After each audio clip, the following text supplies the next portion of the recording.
کل قیامت کے دن سارے شہداء اللہ کی بارگاہ میں آئیں گے اور اللہ فرمائے گا جی کون لوگ ہو؟ وہ کہیں گے جی ہم شہید ہیں۔ اللہ فرمائے گا بتاؤ کس کی نام پر تم لوگوں نے اپنی جان کو قربان کیا تھا؟ وہ کہیں گے مولا ہم نے تیری نام پر تیری راہ پر اپنی جان کے نذرانے قربان کیے تھے۔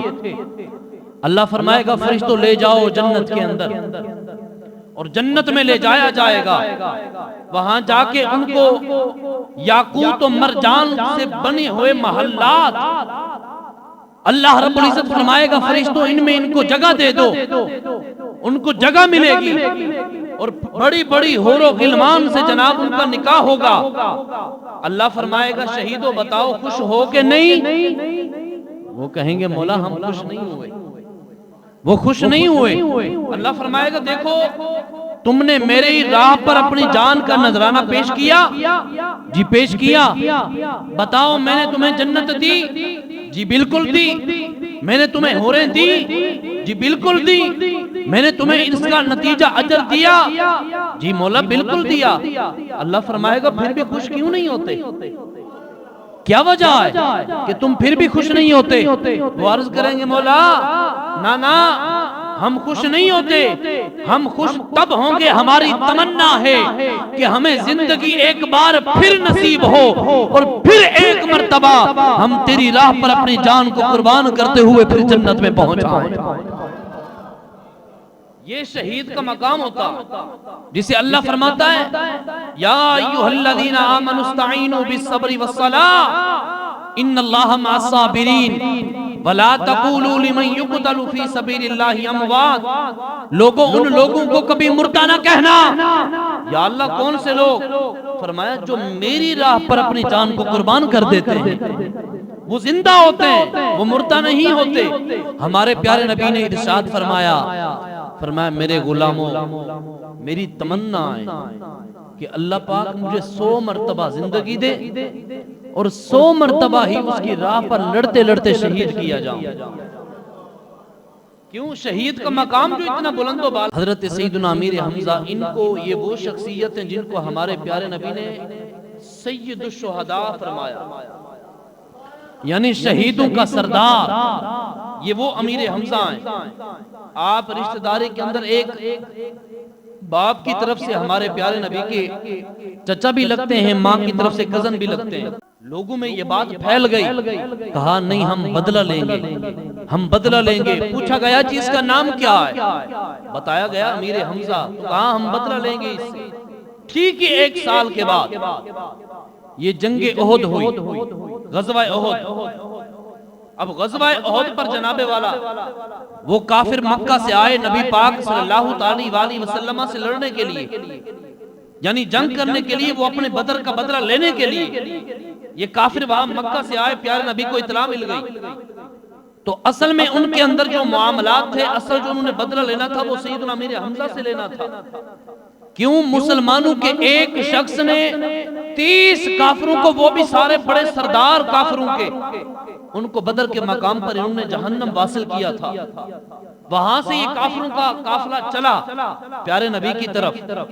پیارے نبی نے ارشاد فرمایا ایسا کرتے ہیں جب وہ مدینے میں آئیں گے تو ہم جناب اپنے گھروں کی چھت پہ کھڑے ہو کے ان پر تیر بازی کریں گے، سارے بھاگ جائیں گے۔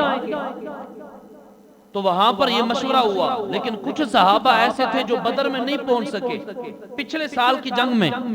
اب احد ہونے لگی تھی، انہوں نے عرض کی، تمنا کی، یا رسول اللہ مدینہ میں خون ریزی نہیں کرتے، آؤ ہم ان سے لڑنے کے لیے میدان میں تیار۔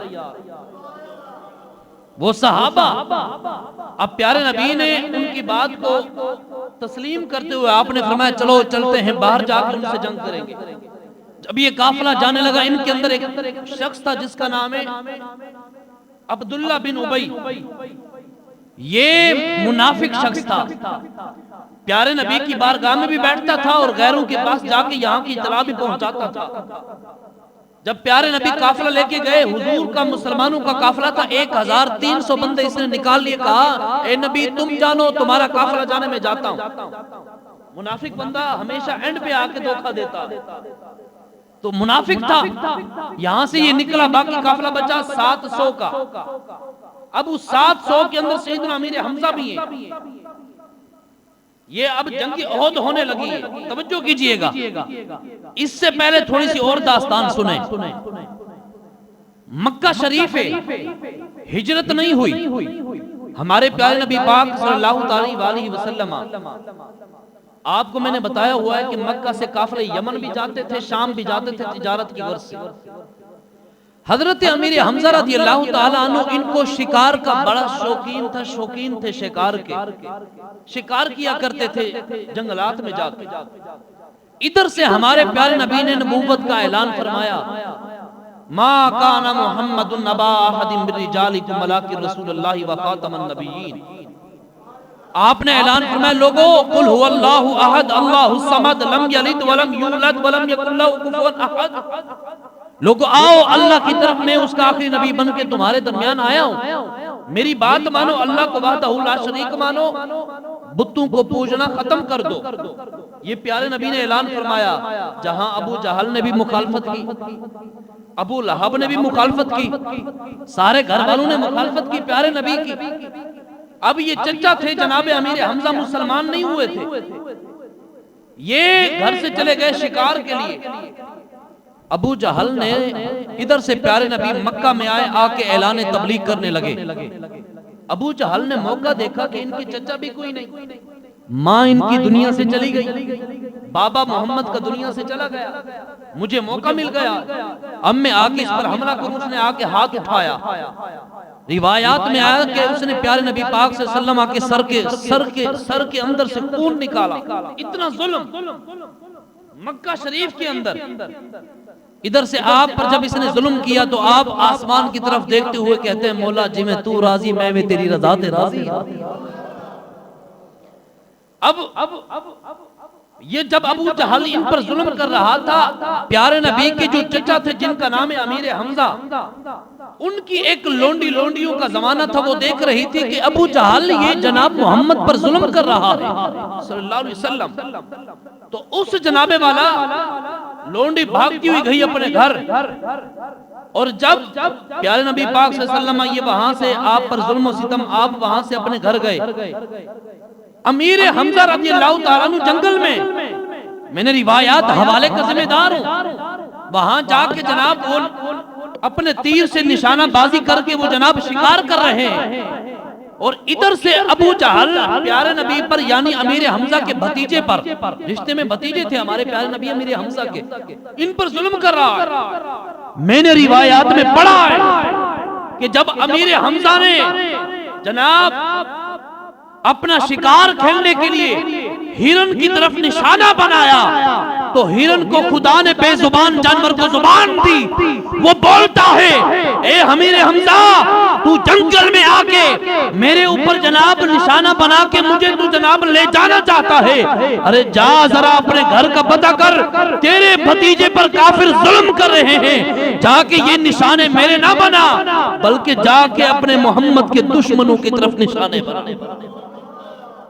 امیر حمزہ مسلمان نہیں ہوئے تھے، انہوں نے سمجھا کہ یار وہ محمد تو میرا بھتیجا ایسا ہے کہ ان بولیانو او ان بولیانو گلاں کرا جاندا اے، او ان بولیانو گلاں کرا جاندا پتھرات کلے میں پڑا جاندا، او گنگیاں نو بولنے سکھا جاندا، او گنگیاں نو بولنے سکھا جاندا، او پتھراں نو کلے میں پڑا جاندا۔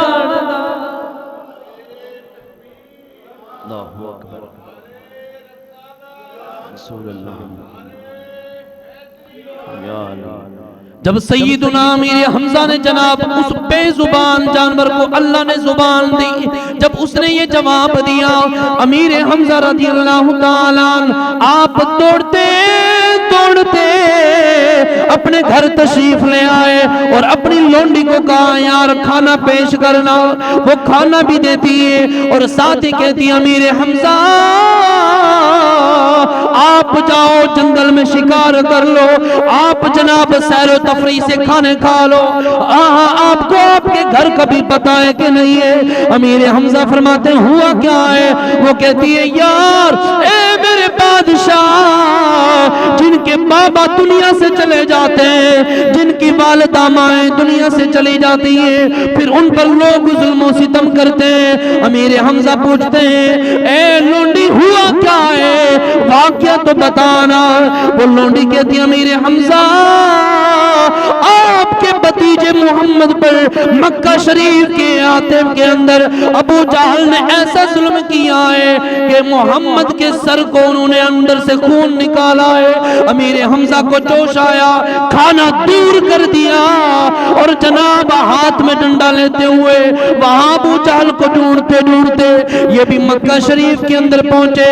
جا کے دیکھا ابو جہل اپنے دوستوں کے ہمراہ پر بڑی بڑی باتیں کر رہا ہے، بڑے بڑے کہکے لگا رہا ہے، لوگوں کے ساتھ بیٹھ کے ہنس رہا ہے۔ جناب امیر حمزہ نے جا کے اس کے سر پہ جناب ڈنڈا مارا، اس کے سر کو پھاڑ کے اس کے سر سے خون نکالا اور کہا او خبیث ابو جہل، تو نے میرے بھتیجے یتیم پر ظلم کیوں کیا ہے؟ تو نے اس کے سر پہ جناب کیوں یہ ظلم کیا ہے؟ اللہ اکبر کبیرہ۔ وہاں کے ساتھ والے لوگ بھی اٹھے۔ ابو جہل کہتے ہیں یار مجھ سے غلطی ہو گئی ہے، مجھ سے غلطی ہو گئی ہے۔ امیر حمزہ ابو جہل کے گریبان سے پکڑ کے کبھی اس طرف جا کے گھسیٹتے ہیں، کبھی اس طرف جا کے گھسیٹتے ہیں۔ اللہ اکبر کبیرہ۔ جب بدلہ لے لیا نا، چلتے چلتے میرے پیارے نبی کے پاس آئے اور آئے نا، آ کے جناب دیکھا کہ آپ کے بھتیجے محمد رو رہے ہیں، ہمارے پیارے نبی۔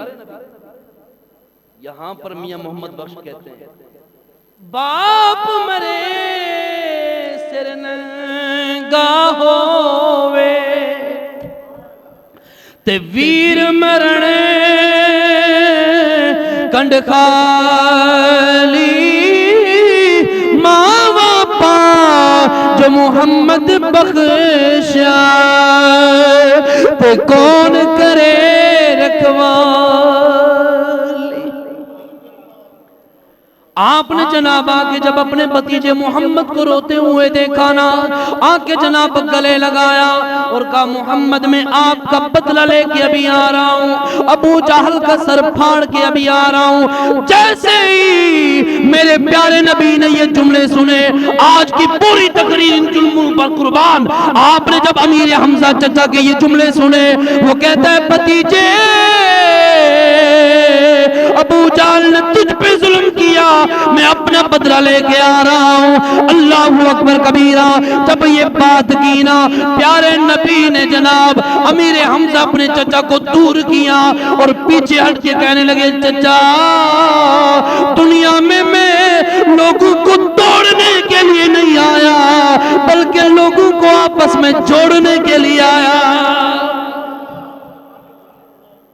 اور آپ نے کہا چچا میں آپ کی بات سے خوش نہیں، حالانکہ ابو جہل نے ظلم کیا، میں آپ کی بات سے خوش نہیں۔ بھتیجے کیوں خوش نہیں؟ کہا اس وجہ سے کہ جس نے مجھ پہ ظلم کیا میں تو اللہ کی بارگاہ میں ان کے کلمہ پڑھنے کے لیے دعائیں کرتا رہتا۔ جب امیر حمزہ نے یہ سنا تو کہتے ہیں بھتیجے تو آپ خوش کیسے ہوں گے؟ آپ فرماتے ہیں میں خوش تب ہوں گا جب زبان آپ کی ہوگی کلمہ میرا ہوگا۔ امیر حمزہ نے جب یہ بات سنی، آپ نے فرمایا جی اے محمد مجھے کلمہ پڑھائے۔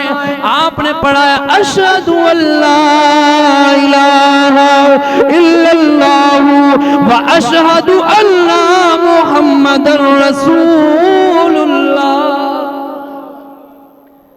چنانچہ امیر حمزہ یوں کہتے ہوں گے کل بوہے وے کے آقا تیرے دوارے آ گئے کھلے بوہے ویکھ کے تیرے دوارے آ گئے کھلے بوہے ویکھ کے آقا تیرے دوارے آ گئے سن غماں دیاں محرماں درداں دے مارے آ گئے. اگر اس کی ترجمانی دوسرے الفاظ میں کروں تو یوں کرتا ہوں کہ دل یار دا نظرانہ لے یار دے کول آئے دل یار دا نظرانہ لے یار دے کول آئے ہن یار دی مرضی ہن یار دی مرضی گلے لائے انا ہن یار دی مرضی ہن یار دی مرضی گلے لائے انا لائے. آپ نے فرمایا چچا پڑھ کلمہ پڑھیے لا الہ الا اللہ پڑھیے لا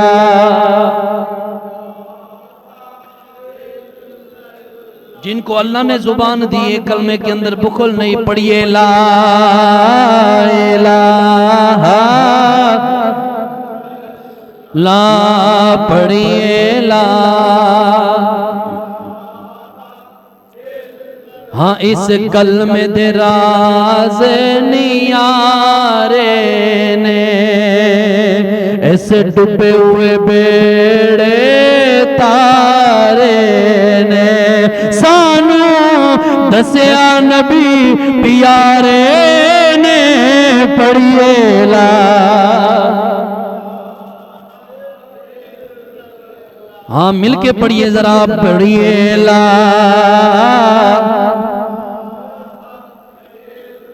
الا اللہ الا اللہ الا اللہ پڑھیے لا.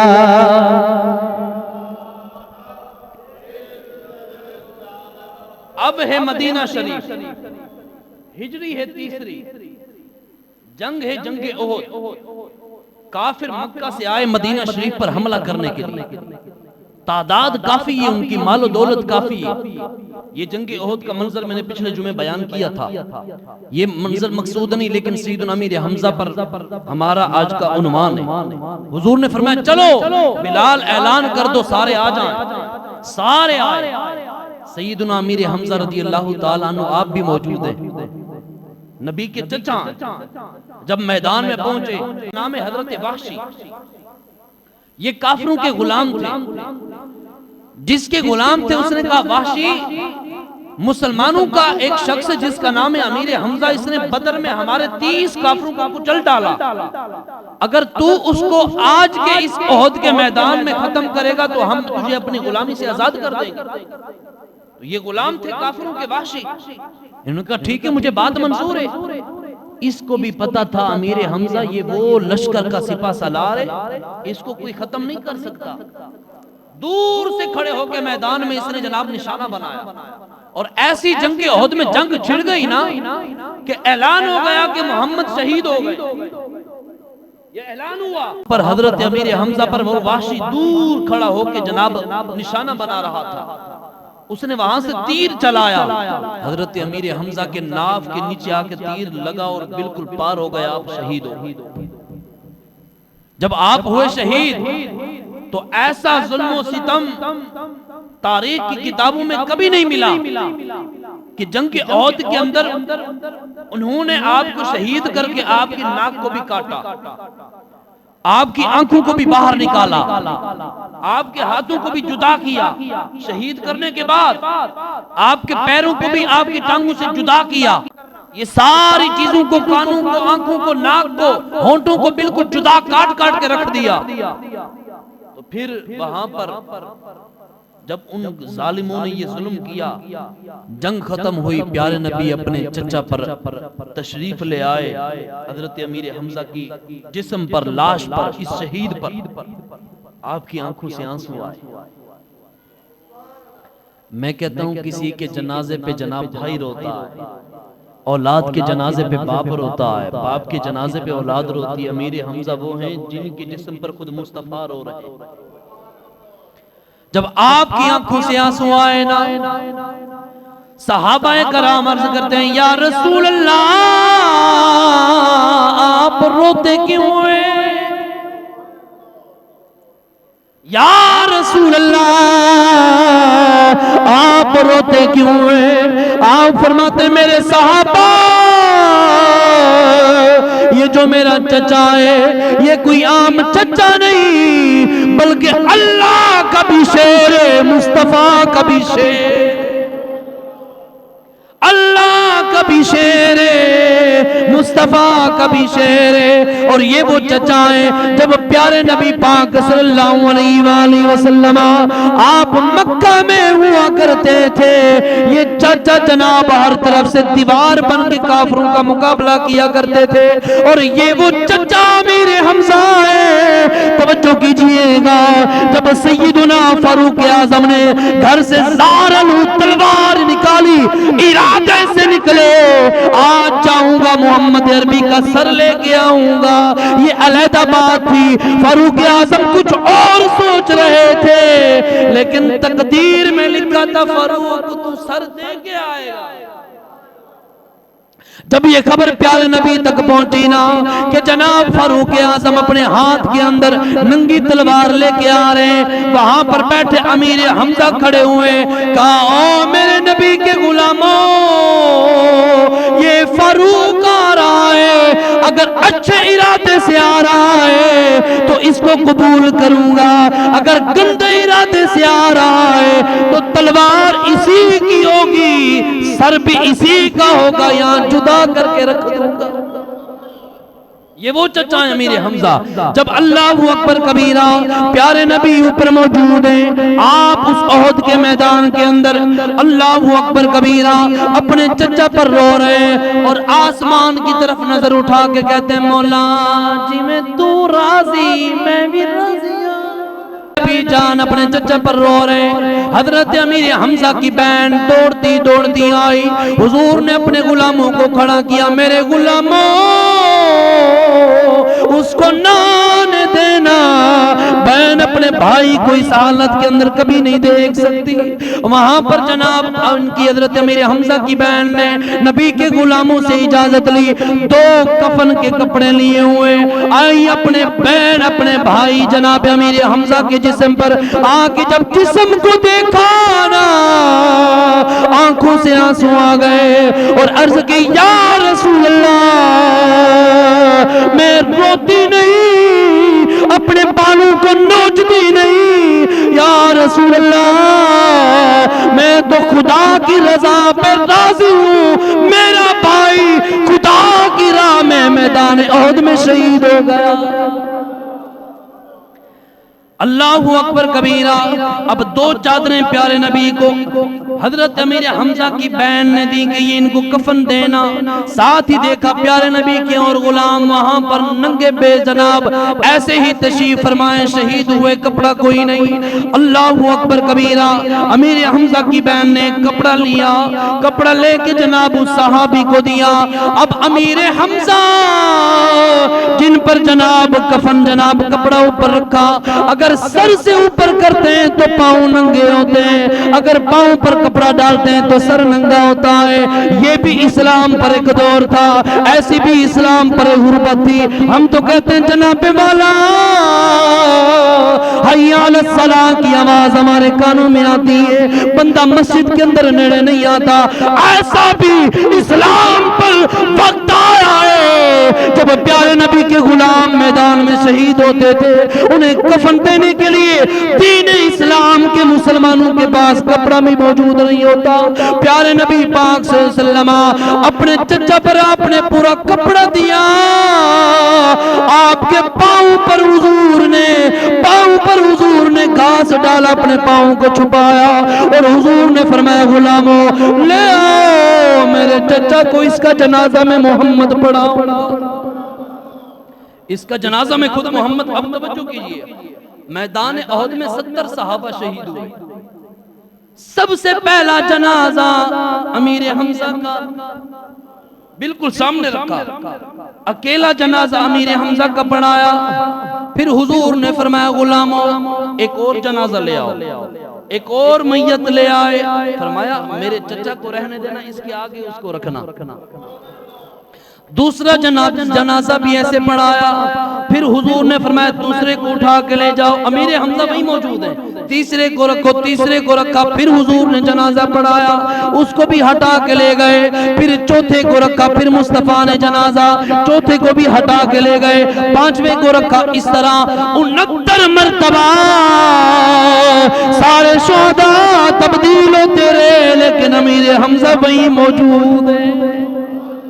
ارے عالم اسلام تاریخ میں پڑھ کے دیکھو، یہ امیر حمزہ وہ واحد صحابی ہیں، یہ وہ واحد غلام رسول ہیں جن کا جنازہ پیارے نبی نے 70 مرتبہ پڑھایا۔ 70 مرتبہ جنازہ جس شخصیت کا ہو، تو ہم تو کہتے ہیں یہ شان ہے خدمت گاروں کی، یہ شان ہے خدمت گاروں کی، سردار کا عالم کیا ہوگا، ہر کوئی فدائے بن دیکھے، ہر کوئی فدائے بن دیکھے، ہاں دیدار کا عالم کیا ہوگا۔ میں نے قرآن میں آیت پڑھی، اللہ نے فرمایا وَلَا تَقُولُوا لِمَنْ يُقْتَلُ فِي سَبِيلِ اللَّهِ اموات، جو اللہ کی راہ میں قربان ہوں ان کو مردہ کبھی نہ کہنا، بلکہ وہ زندہ ہوتے ہیں، وہ زندہ ہوتے ہیں، شہید ہمیشہ زندہ ہے۔ حضرت امیر حمزہ کا مزار آج بھی موجود ہے، تقریباً آپ کو دفنانے کے 35 سال بعد سیدنا امیر معاویہ نے وہاں پر نہر کھدوانا شروع کی، جس کا راستہ اس احد پہاڑ کے درمیان سے نکلتا ہے، وہاں سے نہر بنانا شروع کی۔ تو کھدائی کے دوران کھدائی کرنے والے جو لوگ تھے ان سے غلطی ہوئی کہ وہاں پر مزار تھا امیر حمزہ کا، وہاں کھدائی ہوئی، آپ کے قدمین مبارک پر، آپ کے پاؤں مبارک، ٹانگ مبارک پہ جناب ان سے جو بھی آلہ تھا جا کے لگا، خون کے فوارے پورے پڑے۔ 35 سال کے بعد تو اللہ کا قرآن کہتا ہے شہید زندہ ہوتا ہے، شہید زندہ ہوتا ہے۔ تو وہ جو کھودنے والے تھے تاریخ میں نے پڑھا، وہ خود کہتے ہیں جب ہم نے حضرت امیر حمزہ کی ٹانگ کو دیکھا تو آپ کی ٹانگوں کو جناب پگھلنا تو دور کی بات، کہیں مٹی نے بھی آپ کی ٹانگوں کو چھوا تک نہیں تھا۔ ہمارا عقیدہ ہے، کیا عقیدہ ہے؟ زمین میلی نہیں ہوتی، زمن میلا نہیں ہوتا، محمد کے غلاموں کا کفن میلا، ہاں محمد کے غلاموں کا کفن میلا۔ امیر حمزہ شہید ہوئے پیارے نبی کے کہنے پر، اور کیا ہو گئے؟ شہید ہو کے زندہ، شہید ہو کے کیا ہوئے؟ زندہ۔ ارے جن کے کہنے پہ شہید ہوئے، شہید ہو کے امیر حمزہ زندہ ہیں، تو خود پیارے نبی ہمارے زندہ نہیں ہیں؟ جن کے کہنے پہ صحابی غلام شہید ہو، ہم اسے کہیں شہید زندہ، پوچھیں کیوں؟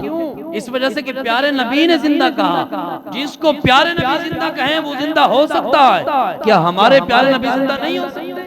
اعلیٰ حضرت تاجدار بریلی کی زبان قلم اٹھا، آپ فرماتے ہیں تو زندہ ہے واللہ، تو زندہ ہے واللہ یا رسول اللہ، تو زندہ ہے واللہ، تو زندہ ہے واللہ، میری چشم عالم سے چھپ جانے والے۔ حضرت امیر حمزہ رضی اللہ تعالیٰ عنہ نبی پاک صلی اللہ علیہ وآلہ وسلم آپ کے سگے چچا۔ علماء نے لکھا اس بات، جو بندہ حج کرنے کے لیے جائے یا عمرہ کرنے کے لیے جائے، جو نہیں جا سکتا، اس کا کوئی ایسی پریشانی جو کہ دور نہیں ہو رہی، فرماتے میں اپنے گھر میں مصلی بچھا 2 رکعت نماز نفل ادا کر، وہ ادا کرنے کے بعد اس کا ثواب نبی کے چچا امیر حمزہ کی بارگاہ میں بھیج، اور دعا میں عرض کر، اے نبی کے چچا امیر حمزہ، آپ پیارے نبی کی بارگاہ میں ہماری سفارش فرمائیں۔ جب پیارے نبی کی بارگاہ میں یہاں چچا سے سفارش ہوگی تو بات بن جائے گی، بات بن جائے گی۔ اور پھر امیر حمزہ، علماء نے لکھا ہے باقاعدہ یہ آزمودہ وظیفہ ہے، کسی کی پریشانی نہ ٹل رہی ہو ایسا کر کے دیکھو، اللہ پاک کرم فرمائے گا، نبی کے چچا ہیں۔ اور علماء نے لکھا جو عمرہ حج کرنے کے لیے جائے، اس کی کوئی ایسی خواہش و تمنا ہے کہ جو وہاں پر وہ دعا کر کے پوری اس یقین کے ساتھ واپس لوٹنا چاہتا ہے کہ میری دعا قبول ہوگی، فرمایا پہلے اسے چاہیے امیر حمزہ کے دربار پہ جائے، وہاں جا کے ان کی بارگاہ میں دعا کرے، اور پھر جب دعا کرے گا وہ پھر آئے گا نبی کی بارگاہ میں، وہ جب سفارش لڑی، وہاں سے لائن لگ گئی ہوگی، یہاں آ کے دعا کرے گا تو نبی پاک صلی اللہ علیہ وسلم کی بارگاہ میں سفارش کریں گے امیر حمزہ، تو پھر حضور سفارش کریں گے اللہ کی بارگاہ میں۔ اللہ، آپ کو پتا ہے مصطفیٰ کے ہاتھ بعد میں نیچے آتے تھے، پہلے دعا قبول ہو جایا کرتی تھی۔ اس وجہ سے بریلی کے تاجدار فرماتے ہیں، دیتا ہے دینے کو منہ چاہیے، کون دیتا ہے دینے کو منہ چاہیے، ہاں کون دیتا ہے دینے کو منہ چاہیے، دینے والا ہے سچا ہمارا نبی۔ ہر بندہ یارو یہ چاہتا ہے، دیکھو یہ ہمارا آج کا تجزیہ ہے، آپ میری بات کے ساتھ 100% آپ اتفاق کریں گے، ہر فیملی والے یہ چاہتے ہیں کہ کاش ہماری فیملی میں ایک وکیل ہونا چاہیے، ایسے ہی ہر فیملی کہتی ہے کہ کاش کہ ہماری اپنی فیملی کے اندر ایک ڈاکٹر ہونا چاہیے، ہر فیملی والے یہ سوچتے ہیں کہ ہماری فیملی کے اندر ایک ایسا جج ہونا چاہیے کہ اوکھے ویلے کام آ جائے، ہر فیملی والے کہتے ہیں کہ جناب ہمارے اندر ایک اچھا بہترین پولیس یا رینجر یا فوج کے اندر ایک افسر ہونا چاہیے، اوکھے ویلے کام آ جائے۔ لیکن ساتھ ساتھ یہ بھی دعا کیا کریں کہ کاش ہر فیملی کے اندر ایک عالم دین ہونا چاہیے، اور وہ کیسے بنیں گے؟ ویسے کہ آپ اپنی زندگی میں اپنی اولاد کے لیے ایک بیٹی یا بیٹے کو دین پر قربان کریں۔ اور عالم کی شان سنو، اس سے پہلے حافظ قرآن کی، فرمایا حافظ قرآن، یہ جو قرآن کے حافظ ان کو کل قیامت کے دن جب یہ صدا دی جائے گی، آ جاؤ قرآن کے حافظ و جنت میں جاؤ، یہ وہاں پر جانے لگیں گے جنت میں، تو اللہ فرمائے گا کہاں جاتے ہو؟ عرض کریں گے مولا جنت میں، تو نے فرمایا جنت میں جاتے ہیں۔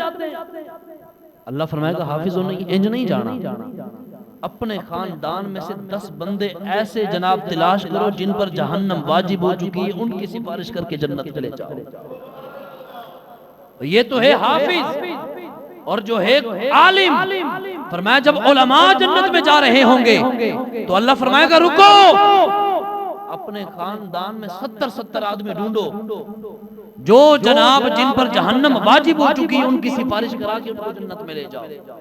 تو یہ دعا کریں ہر فیملی کے اندر، جب ہر فیملی کے اندر ایک عالم یا ایک قرآن کا حافظ موجود ہوگا تو وہ فیملی ہر قسم کی ناجائز رسومات سے بھی بچے گی، ہر قسم کی برائی سے بھی بچے گی، ہر قسم کی گمراہی سے بھی بچے گی۔ تو آپ جہاں جہاں کے رہنے والے حضرات ہیں، کم سے کم اپنی اولاد کو ایک پیغام ضرور دیں کہ جب آپ اس دنیا سے جائیں نا، آپ کا بیٹا آپ کی قبر پہ کھڑے ہو کے اپنی زبان سے سورہ یاسین کی تلاوت کر رہا ہو۔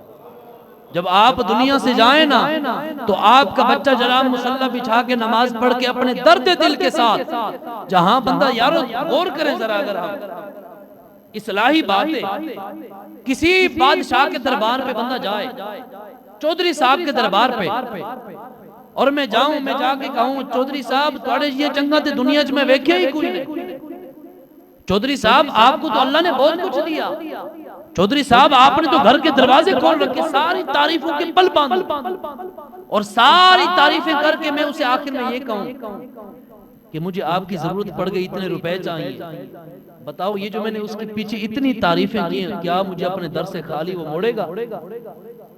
بتائیں نا، موڑے گا خالی؟ تو جس خدا کی بارگاہ میں بندہ مصلی پہ کھڑا ہو کے کہتا ہے سبحانک اللہم، اے اللہ تو پاک ہے، وَبِحَمْدِکَ، تیرے لیے تعریفیں ہیں، وَتَبَارَکَ اسْمُکَ، تیرا نام برکتوں والا ہے، وَتَعَالَى جَدُّکَ، تو بزرگی والا ہے، وَلَا إِلَٰهَ غَيْرُکَ، تیرے علاوہ ہم کسی کو نہیں مانتے۔ پھر بندہ کہتا ہے اعوذ باللہ من الشیطان الرجیم، بسم اللہ الرحمن الرحیم، الحمدللہ رب العالمین، الرحمن الرحیم، تمام تعریفیں مولا تیرے لیے، الرحمن الرحیم، تو نہایت رحم و کرم کرنے والا ہے، مالک یوم الدین، تو ہی قیامت کے دن کا مالک ہے، ایاک نعبد و ایاک نستعین، مولا ہم تیری عبادت کرتے ہیں، تجھ سے مدد چاہتے ہیں، اہدنا الصراط المستقیم، ہمیں سیدھی راستے پر چلا، صراط الذین انعمت علیہم، ان لوگوں کا راستہ جن پر تو نے اپنا فضل کیا، غیر المغضوب علیہم ولا الضالین، نہ ان لوگوں کا راستہ جو گمراہ ہوئے۔ پھر بندہ سورت پڑھتا ہے، پھر آتا ہے جناب رکوع میں سبحان ربی العظیم، سبحان ربی العظیم، سبحان ربی العظیم، مولا تو پاک ہے، مولا تو پاک، کرتا ہوا آتا ہے سمی اللہ لمن حمدہ، سامی اللہ لمن حمد ربنا ولک الحمد، پھر سجدے میں جاتا ہے سبحان ربی العالی، سبحان ربی العالی، سبحان ربی العالی۔ سجنوں اس وجہ سے میں کہتا ہوں جو ہم نماز پڑھتے ہیں اس کے معنی یاد کرو، چس آتی ہے نماز پڑھنا، جب بندہ رب کی تعریف کر رہا اور بندے کو پتا ہو میں جو کچھ پڑھ رہا ہوں اس کا معنی کیا ہے۔ پھر اتحیات میں بیٹھتا ہے بندہ، اتحیات للہ والصلوات والطیبات والسلام علیکہ ایھا النبی ورحمۃ اللہ وبرکاتہ، السلام علینا وعلی عباد اللہ الصالحین، اشہد ان لا الہ الا اللہ واشہد ان محمدا عبدہ ورسولہ، پڑھتا پڑھتا اللہم صلی علی محمد وآل محمد کما صلیت علی ابراہیم، پڑھتا پڑھتا پڑھتا رب اجعلنی مقیم الصلاۃ ومن ذریتی ربنا وتقبل دعا، ربنا اغفر لی ولوالدی وللمؤمنین یوم یقوم الحساب۔ ارے تو دنیا داری کے بادشاہ کی چوکھٹ پہ جا، آدھا گھنٹہ تعریف کے پل باندھ، اور آخر میں اپنی گزارشات پیش کر، وہ اپنے در سے خالی نہیں لوٹاتا، جس کی بارگاہ میں 2 رکعت نماز فرض پڑھے اور پھر تو نے مولا کی بارگاہ میں ساری تعریفیں کی، آخر میں کہا مولا ربنا اغفر لی ولوالدی، میرے والدین کی بخشش فرما۔ ارے دنیا دار اپنے در سے خالی نہیں لوٹاتا، وہ جو بادشاہوں کا بادشاہ ہے کیسے لٹا سکتا ہے؟ تو اس وجہ سے میں کہتا ہوں جب ہم نماز پڑھتے ہیں نا اس کے معنی یاد کریں. جتنے بھی آپ بزرگ معزز جوان بھائی بیٹھیں, نماز میں جو ہم تلاوت کرتے ہیں اس کے معنی یاد کریں کہ ہم جو پڑھتے کیا ہیں.